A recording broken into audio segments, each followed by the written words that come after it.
Hola, muy buenas noches. Quien les habla el profesor Paulo Héctor Sierra del Instituto Politécnico Santiago Mariño, eh, profesor de la Cátedra de Análisis Numérico y Programación Numérica.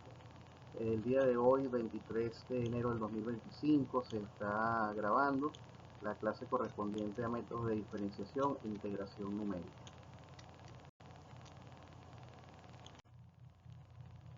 Ok, los métodos de diferenciación e integración numérica son métodos que vamos a utilizar principalmente para el cálculo de magnitudes vectoriales.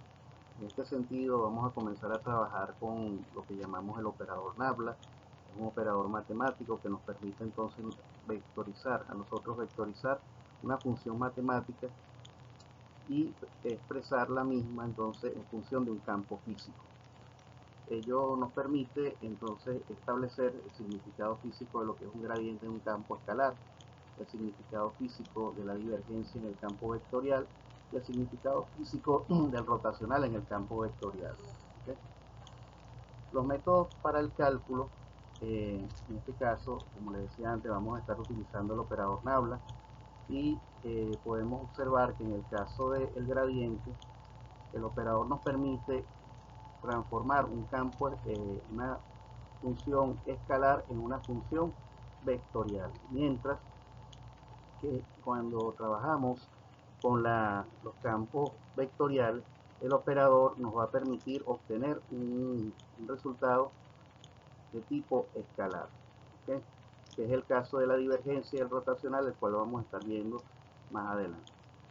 En cuanto al operador Nabla, podemos ver que, como lo decía, es un operador vectorial, okay, que trabaja en función de los vectores unitarios I, J y K, recordando que el concepto de vector unitario es la mínima expresión que tiene un vector en relación a la unidad, ¿no? Y va a venir expresado como la sumatoria de de la variación que va a presentar ese vector unitario con respecto a X, en el caso de la función, más la variación que va a presentar la función con respecto a Y, más la función que va a presentar, la variación que va a presentar la función con respecto a la variable Z, la cual va a estar asociada al vector unitario K.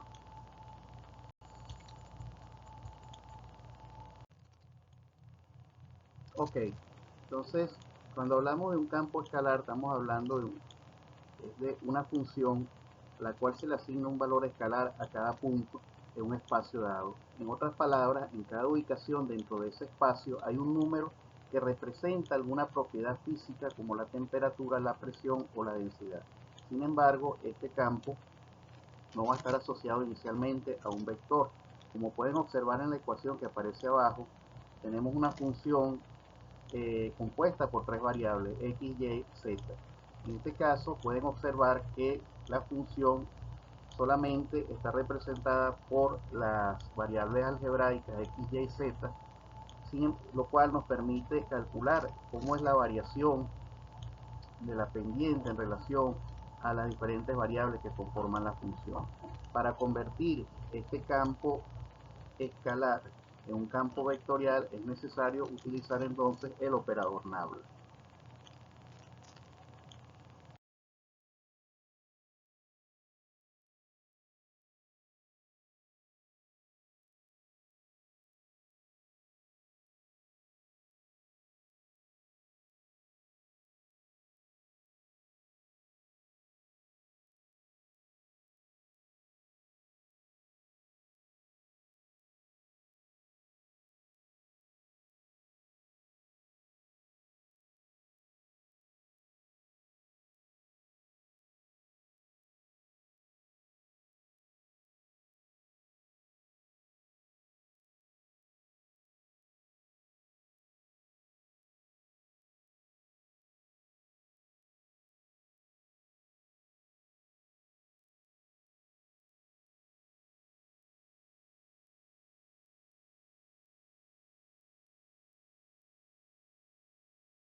Algunos ejemplos de campo escalar que podemos mencionar se encuentran en el campo de temperatura, donde se asigna un valor de temperatura a cada punto en función del espacio, como en el caso o el ejemplo de una habitación o en la atmósfera.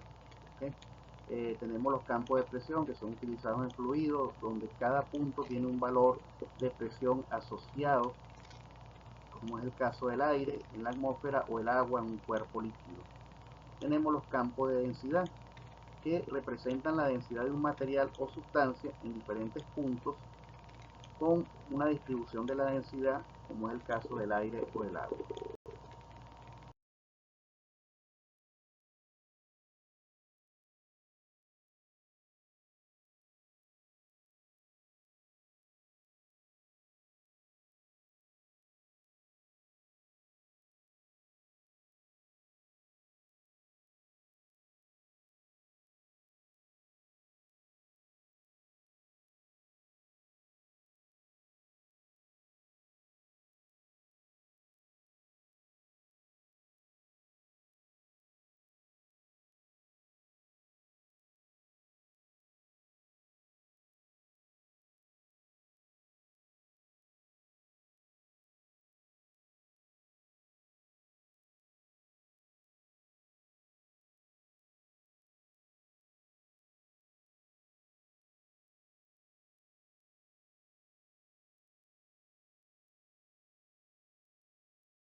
Otros ejemplos que podemos nombrar o mencionar, mejor dicho, se encuentran el campo eléctrico. Aunque el campo eléctrico se representa comúnmente con un, vector, con un campo vectorial, se puede describir mediante un potencial eléctrico escalar que indica la energía potencial por unidad de carga en cada punto del mismo. También tenemos el campo gravitacional, similar al campo eléctrico, se puede representar mediante un potencial gravitacional que indica la energía potencial gravitacional por unidad de masa. Y otro ejemplo es el campo acústico, el cual representa la presión sonora en diferentes puntos del espacio y es fundamental para entender cómo se propagan las ondas sonoras.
Okay, como pueden observar en esta lámina, el ejemplo de la temperatura. La temperatura es una función vectorial, sin embargo, es expresada a través de un campo escalar. Okay. Eh, Tenemos para nuestro ejemplo una función que viene dada por las variables de la función temperatura expresada a partir de las variables x, y y z. En este caso, como ejemplo, tenemos la función expresada a través de 3x cuadrado más 2y menos z, ¿okay? Lo cual es una función de tipo escalar. Sin embargo, esta función, una vez que se multiplica por el operador nabla, que es un operador vectorial, adquiere una conformación de campo vectorial, ¿okay? Que son las flechas verdes que vemos, que indican cómo la temperatura se mueve de donde hay menor cantidad de calor hacia donde hay una mayor cantidad de calor.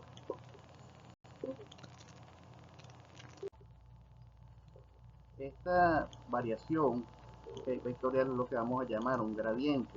¿Cómo obtenemos el gradiente? Fíjense que la función h, que venía la que representa la temperatura, en este caso, para este ejemplo, viene dada por dos variables, x y y, es decir, la temperatura se está moviendo en un plano. ¿Okay?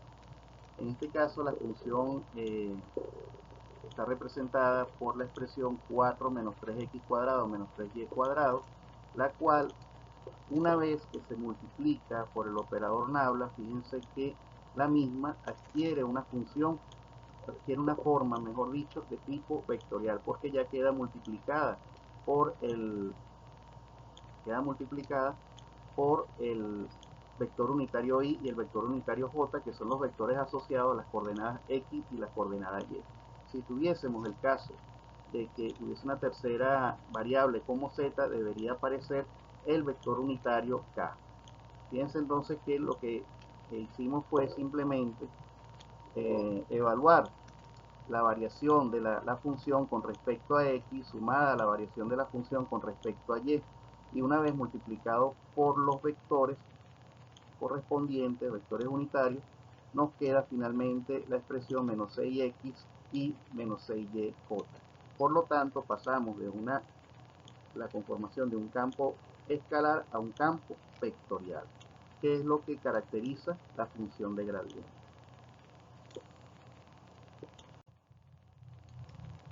Ok, en este otro ejemplo del cálculo del gradiente nos dan también una función eh, establecida por las variables x y y, donde tenemos que la función es igual a seno de x cuadrado y cuadrado menos el logaritmo de 2 sobre x menos y nos piden que la evaluemos en el punto 0, conformado por las coordenadas pi, medio y 1, en la dirección que va desde el punto 8 al punto menos 2 hasta el punto 5, 1, que es el segundo punto, es decir, el punto de inicio y el punto de salida.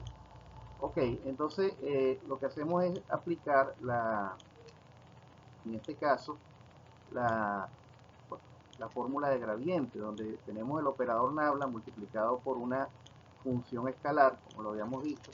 Entonces fíjense que básicamente lo que hacen es, como les decía anteriormente, evaluar la función con respecto a la derivada de la función con respecto a x multiplicada por el vector unitario y, que se lo da el operador nabla, se lo aporta el operador nabla, más la derivada de la función conformada por las variables x y con respecto a la derivada de y. Una vez que se aplica las derivadas, que es el valor que tenemos acá, tenemos, esto nos da 2xy coseno de x cuadrado y más x menos y sobre x menos y al cuadrado multiplicado por y, más x cuadrado por el coseno de x cuadrado y menos x menos y sobre x menos y elevado al cuadrado multiplicado por j.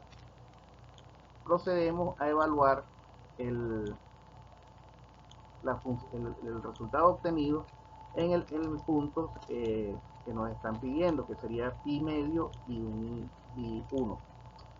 Y fíjense que al final obtenemos un resultado de tipo escalar, que es menos 0,70 y menos 3,679. Ok, recuerden que cuando hablamos de un vector unitario, el valor de ese vector es 1. Lógicamente, cuando multiplicamos 0,7002 por 1 nos va a arrojar el mismo resultado, pero ya convertido en un valor de tipo escalar. Otro concepto que vamos a estar estudiando es la divergencia. Pero, exactamente, ¿qué es la divergencia? En este caso, estamos hablando entonces de una función vectorial que al ser multiplicada por otra función vectorial, que en este caso es el operador nabla, nos va a dar como resultado un campo escalar. Entonces podemos definir la divergencia de un campo vectorial como la medida que indica cómo se expande o se contrae un campo vectorial en un punto específico. En términos más técnicos, la divergencia evalúa el flujo neto de un campo vectorial que sale de un punto en el espacio. Se utiliza comúnmente en física y matemática, especialmente en el estudio de campos eléctricos, magnéticos y fluidos.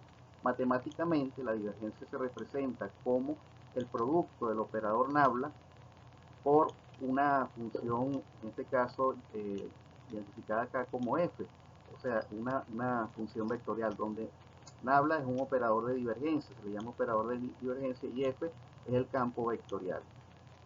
Si la divergencia de un punto es positiva, significa que hay más flujo saliendo del punto que entrando, lo que sugiere una fuente en ese punto específico que se está evaluando. Por otro lado, si la es negativa, hay más flujo entrando que saliendo, indicando lo que llamamos un sumidero.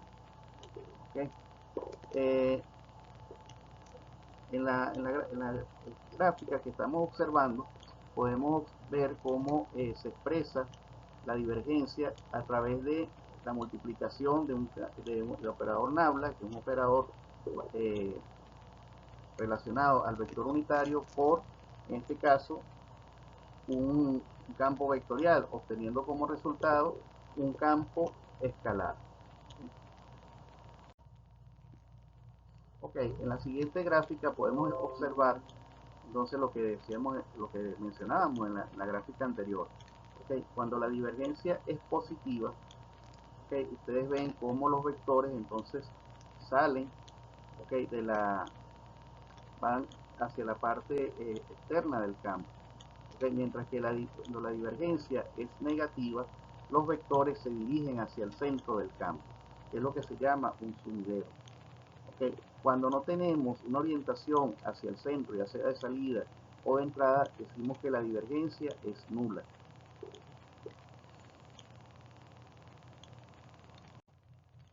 Ok, en este ejemplo podemos observar cómo tenemos diferentes casos de divergencia. Tenemos un caso de divergencia positiva y un caso de divergencia negativa. Y nos señalan que la función vectorial viene dada por 1 sobre pi multiplicado por el coseno de pi x menos 1 sobre pi multiplicado por el coseno de pi x.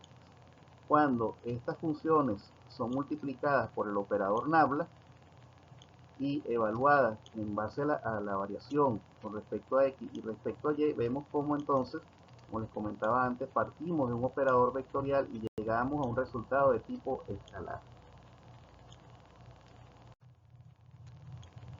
En este caso, el ejercicio nos pide, ¿verdad?, hallar la divergencia que existe del producto de la función a por el operador nabla, que a su vez multiplica la función θ.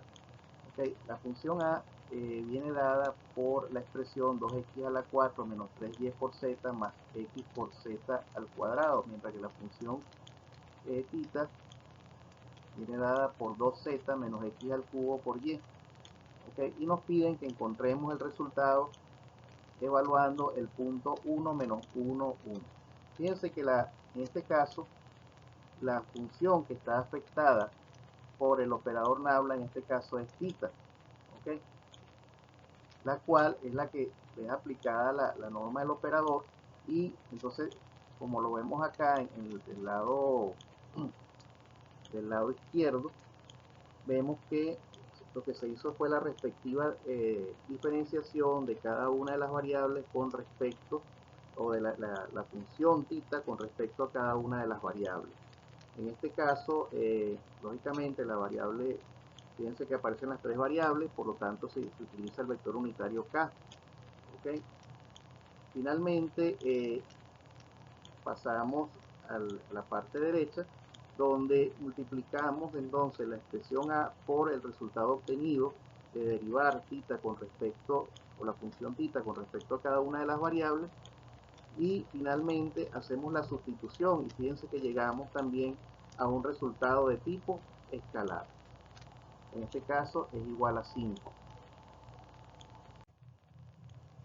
El otro concepto que vamos a estar estudiando es el concepto de rotacional de un campo vectorial, lo cual es una medida que describe la tendencia de un campo vectorial a rotar o a girar alrededor de un punto en el espacio. Es especialmente útil en el estudio de campos como el campo eléctrico, el magnético y de los fluidos. Matemáticamente se expresa a través del producto cruz que existe entre el operador nabla y el vector o la función vectorial dada, donde nabla es el operador rotacional y f es el campo vectorial.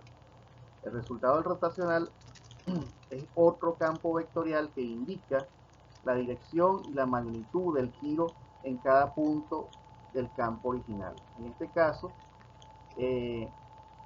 para el desarrollo del rotacional, entonces se utiliza la expresión del determinante, donde podemos utilizar diferentes métodos. Sin embargo, el que les estoy colocando acá es la expresión general que utiliza el cálculo del rotacional. A continuación vamos a ver unos ejemplos para que tengan mayor precisión sobre cómo se utiliza este método de cálculo. Ok, fíjense, en este caso nos dan otro ejemplo de rotacional donde dice, suponga que el vector b o la función b conformada por x, y, z es igual a b sub 1 por el vector unitario y más b sub 2 por el vector unitario j más b sub 3 por el vector unitario k. Y esto es un campo rotacional diferenciable. Entonces rotacional o rotación de b se va a denotar por el operador nabla por el vector, y se define aplicando la expresión que vimos en la parte anterior, donde conformamos el determinante a través de los vectores unitarios y jk.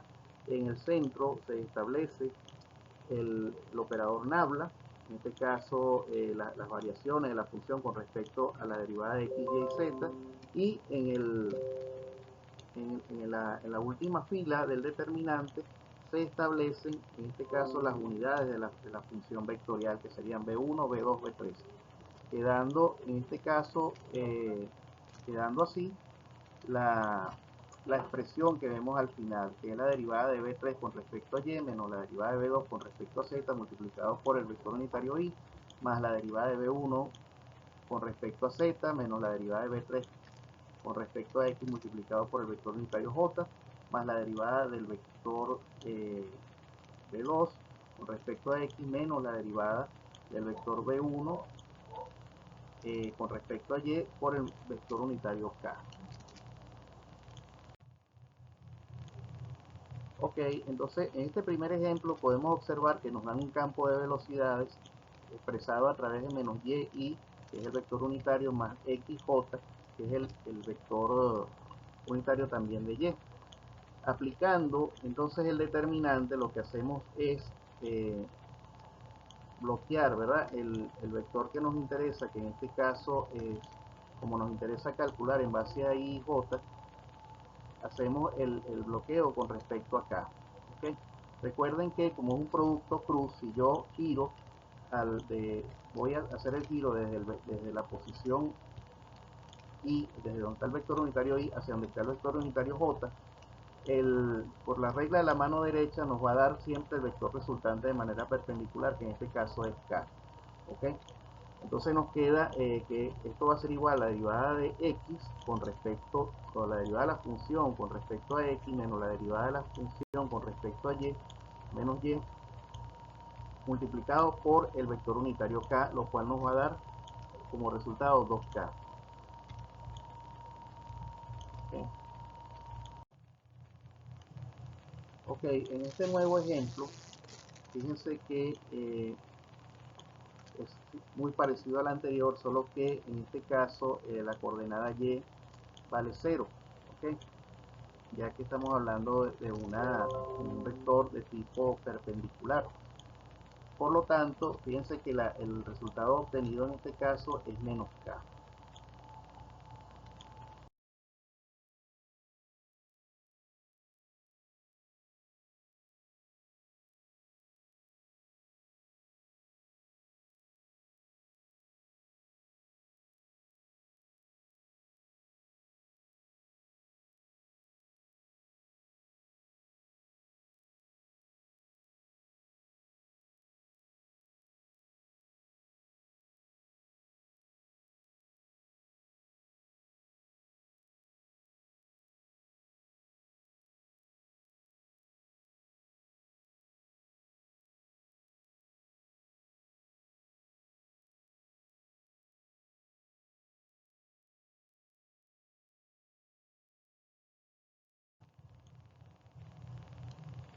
Ok, en este caso, fíjense, un nuevo ejemplo, para el caso de los rotacionales, nos dan la función, en este caso el campo vectorial, que es x cuadrado z cuadrado y menos 2y cuadrado por zj más x por y z k.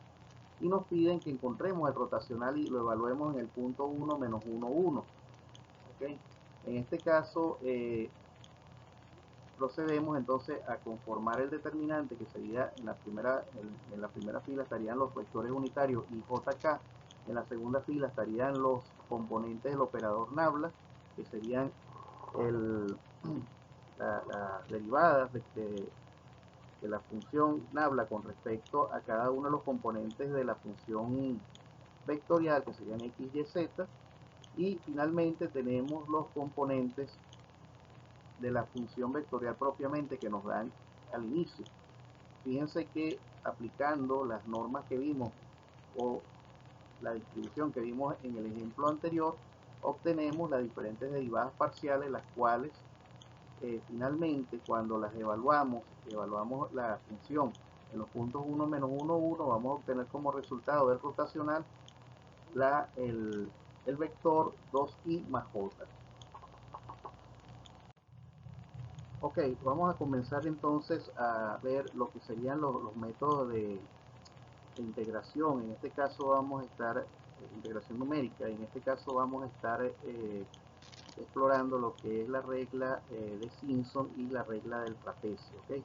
Estos son métodos que se utilizan a través del uso de las integrales cuando tenemos una integral o una función evaluada a través de una integral que no tiene su derivada directa.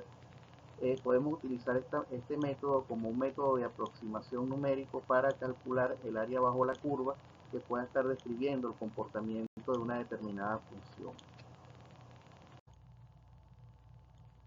Ok, fíjense, como toda integral, ella va a describir básicamente el área bajo la curva. Lo que tenemos en color rojo, la línea que está en color rojo, es una función que presenta máximos y mínimos, ¿verdad? Y lo que hay que buscar la manera de ir aproximando los puntos que describen esa función que coinciden con una curva, digamos, más suavizada.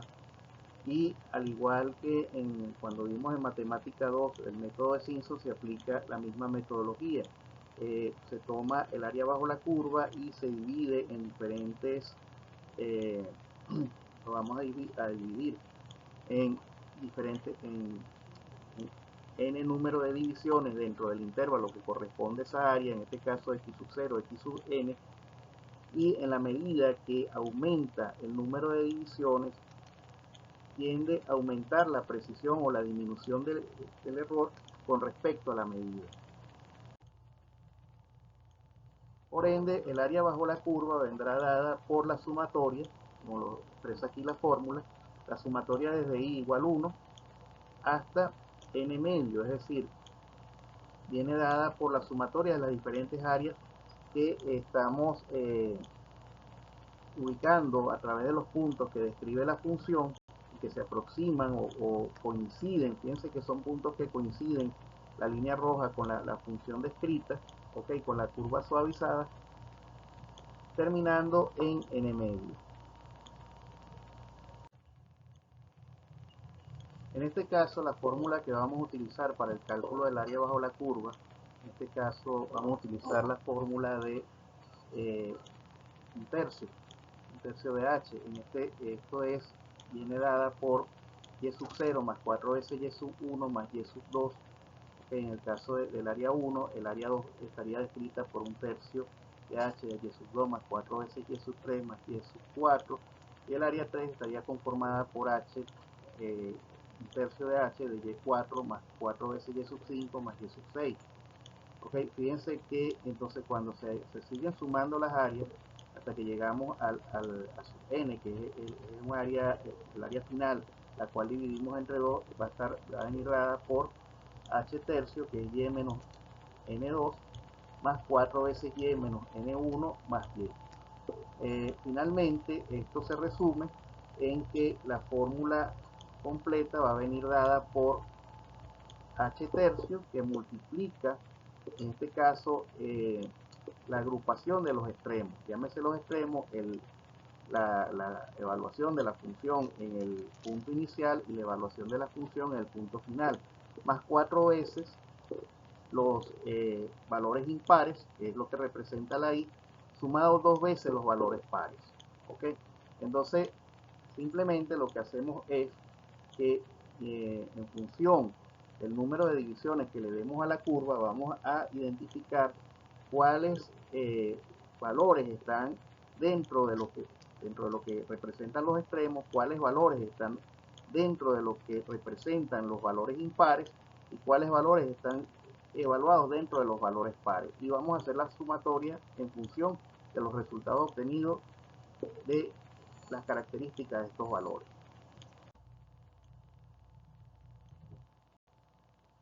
Ok, aquí en esta lámina podemos observar ya una descripción un poco más detallada. Como les decía, E representa la suma de los extremos, I representa Y1, Y2, Y3 en relación a los valores impares y P representa los valores pares. Ok, para la estimación del error, el error viene dado por la diferencia que existe entre los extremos de la integral dividido entre 180 multiplicado por h a la 4. Recuerden que h es un valor que se calcula a través de la diferencia o la relación que existe entre la diferencia de los extremos a menos b dividido entre el número de divisiones que estamos asignando. Esto a su vez multiplicado por la cuarta derivada de la función dada. ¿Okay?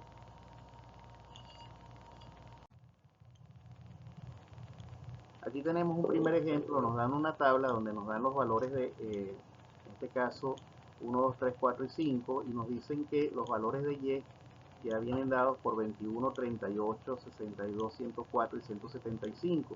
En este caso los extremos serían el valor correspondiente a la posición 0 y el valor correspondiente a la posición 4. Teniendo como valores impares, en este caso, el valor 1 y el valor 3, mientras que los valores pares, el valor par va a estar conformado por el valor 2, que está el valor 62, que está en la posición 2. Notemos que los límites que nos dan para la integración van de 1 a 5 de la función f de x por el diferencial de x. Entonces, al aplicar la norma de Simpson, lo que vamos es a sumar estos valores, ¿ok?, a través de la expresión que vemos arriba. Fíjense entonces, los valores, en primer lugar, encontramos los extremos que están conformados por 21 y 175, y seguidamente les seguiría 4 veces multiplicado por los valores impares que están conformados por los valores de y en 1 y 3, que son 38 más 104, más 2 veces los valores pares, que solamente hay uno, que en este caso es 62. El resultado obtenido en este caso es de 296. Ciertamente, como les decía antes, en la medida que yo aumento el número de valores bajo la curva, mi precisión tiende a aumentar. Al igual que en el caso anterior, en este caso nos dan una función trigonométrica multiplicada por el diferencial. ¿Okay? Si bien yo les comentaba de que este método se utiliza a veces para casos en los cuales tenemos integrales que no tenemos directamente cómo resolverla a través de los métodos de integración, estoy colocando los métodos, en este caso los ejemplos más sencillos para que vean cómo se arma la fórmula. ¿Okay?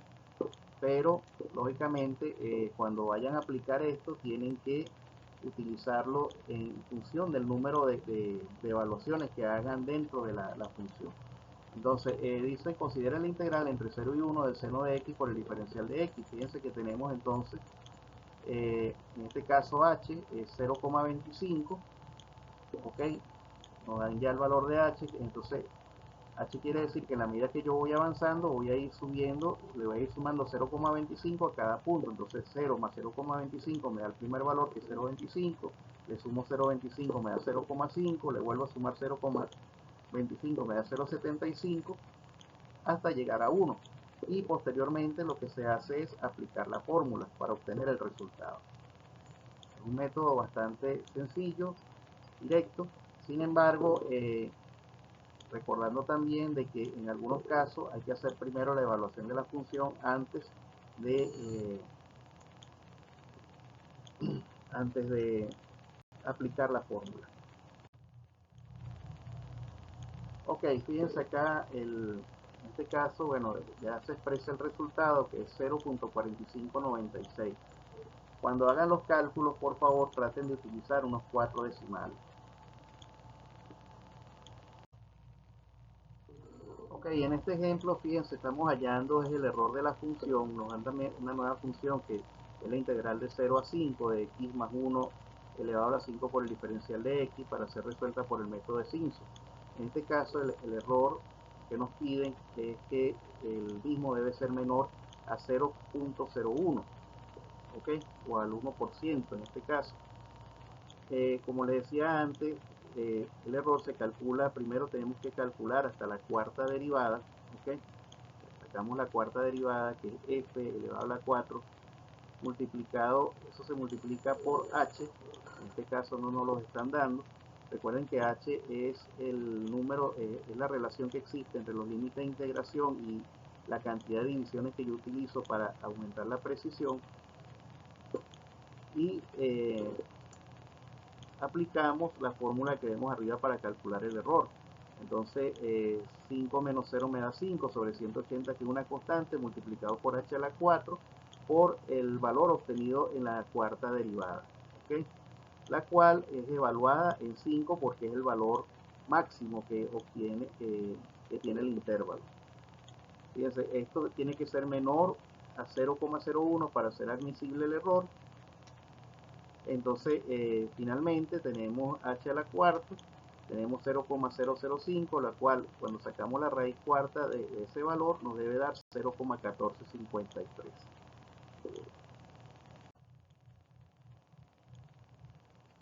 Vamos a ver ahora el método de trapecio, que es otro método de integración donde tratamos de aproximarnos aún más a la forma de la función descrita por la curva de la función a través de la conformación de diferentes trapecios. Al igual que el caso anterior, este método va a depender su precisión el número de divisiones que hagamos, ¿okay? Entonces, como les comentaba anteriormente, de igual manera vamos a dividir el área bajo la curva, que va a estar contenida dentro de un intervalo A y un intervalo B, en n cantidad de áreas más pequeñas. Pero fíjense que ahora hay una forma trapezoidal. ¿Por qué? Porque nos acercamos ya a la forma propiamente de la función, y esto lógicamente en la medida que yo voy generando una mayor cantidad de trapecios va a aumentar mi precisión. Ok, en este caso fíjense, la expresión que vamos a utilizar para el cálculo de la fórmula viene dada por la variación de x, que son los límites de integración de menos a dividido entre n, que a su vez se divide entre 2. Esto multiplicado por la función evaluada en el término inicial en este caso de la integral, que es el límite inferior, al cual se le suma el fxn, que es el límite superior, más la sumatoria de 2 veces los valores intermedios de la función evaluada en los mismos. Es decir, los valores que están entre 1 y entre el límite inferior y el límite superior. ¿Okay? Estos valores vienen dados por x sub i, a los cuales le vamos a sumar a cada valor de a, es decir, el valor inicial, le vamos a sumar n veces la variación que estamos asignando en función de la cantidad de divisiones que hagamos del polígono el cual queremos aproximar a la curva de la función. Ok, en esta oportunidad nos colocan este ejercicio, nos piden que evaluemos la siguiente integral definida a través del método del trapecio. Nos dicen que es una integral que está expresada entre 0 y 5 de x a la 3 menos 5x al cuadrado más 2x menos 8 por el diferencial de x.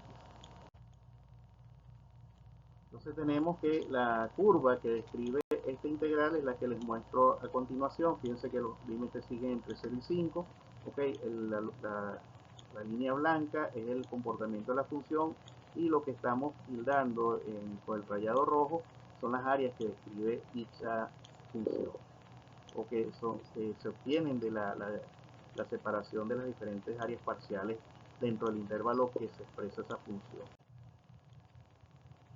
Entonces lo primero que hacemos es calcular nuestro valor x, ¿verdad? Nuestra variación de x, en este caso h, el cual va a venir dado como lo señalamos en la fórmula que aparece arriba de menos a sobre n, donde b y a son los límites de integración 0 y 5, y n en este caso viene dado por la cantidad de divisiones que hemos asignado para formar los diferentes trapecios, que en este caso es 10. Por lo tanto, tenemos que el valor obtenido para cada n o h es de 0,5, es decir, cada división va a valer 0,5.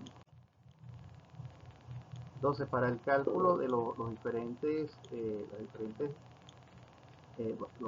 valores de x sub i van a venir dados por a. ¿Quién es a? 0, ¿verdad? Que es el valor inicial. A eso le vamos a sumar el n, que viene expresado en función en este caso, de lo que estamos utilizando en la tabla, de la división en la que estemos evaluando, multiplicado por la variación constante, que es la variación de x, que obtenida anteriormente por la fórmula a menos b sobre n, que es de 0,5. Seguidamente, una vez que obtenemos los valores, vamos a identificar quiénes son los valores iniciales, es decir, el valor inicial, que en este caso es 0, el valor final que es 5, que son los límites, ¿verdad? Que están dentro mejor dicho, son los límites de integración. Y fíjense que me quedan valores intermedios que están entre 1 y 9, los cuales vamos a sustituir dentro de la fórmula que mostramos anteriormente, donde aparecía f de x sub 0, es decir, los valores los vamos a evaluar dentro de la función de f de x sub 0 hasta, de fx sub 1 hasta fx sub 9, los cuales van a ser una suma de 2 veces la función multiplicada, y esto a su vez se los vamos a sumar a los valores iniciales y el valor final. Ok, fíjense que entonces ya aquí lo que hacemos es prácticamente evaluar, ir sumando 0 más 0,5 me va a dar 0,5, más 0,5 me da 1, más 1,5, y ese es el valor que vamos a introducir en la función para evaluar el resultado de la misma, ¿okay? Como lo señalo aquí en la tabla.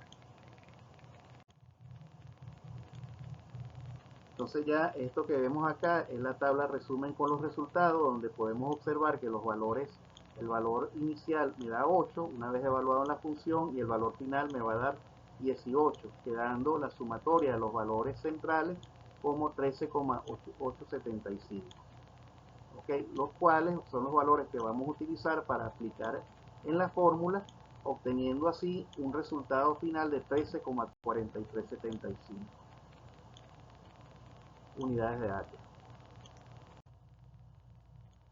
Ok, una manera de determinar cuál es el grado del error también es cuando son integrales que las podemos resolver por los métodos tradicionales, es desarrollar la integral de forma analítica y evaluar el resultado de la misma, comparándolo con el resultado obtenido por el método del trapecio. En este caso desarrollamos la integral de forma analítica, como lo expresamos acá, ¿ok? Y finalmente evaluamos su resultado comparando con el método, el resultado obtenido con el método del trapecio. Ok, una vez, fíjense que el resultado obtenido a través del método analítico es de 12,9167, es un resultado aún más preciso, comparado con el resultado obtenido con el método del trapecio, que fue de 13,4375.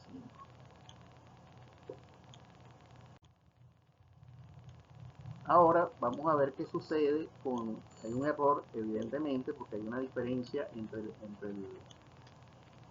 el resultado obtenido por el método analítico y el resultado obtenido por el método de la aplicación del método del trapecio. Sin embargo, vamos a ver qué sucede ahora cuando aumentamos la cantidad de divisiones o la cantidad de trapecios a 20. En este caso, ya que n aumenta, el valor de la variación de x va a disminuir a 0,25. Okay, repetimos el procedimiento anterior, pero en este caso lo hacemos en relación a 20 divisiones, ¿no? Y de igual manera vamos a ordenar nuevamente la tabla con los resultados obtenidos y a sustituir en la fórmula del trapecio.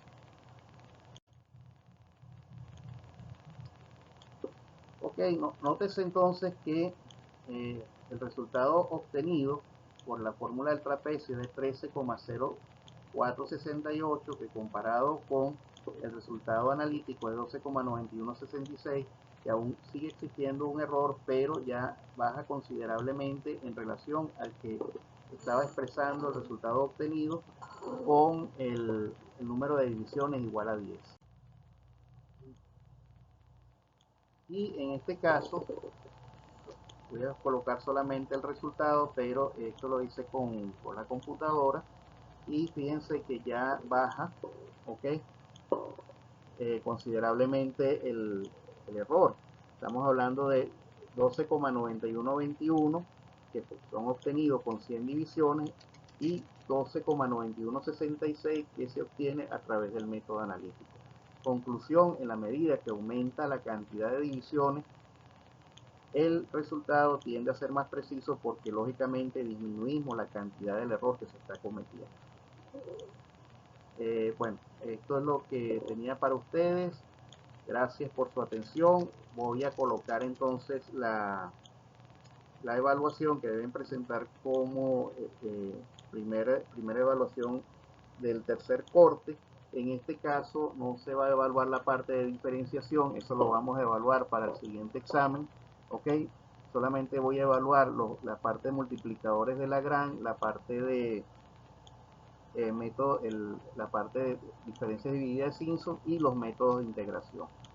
Bueno, muchas gracias por su atención. Voy a estar atento a sus dudas y comentarios a través de la plataforma Saya y a través de la mensajería de WhatsApp.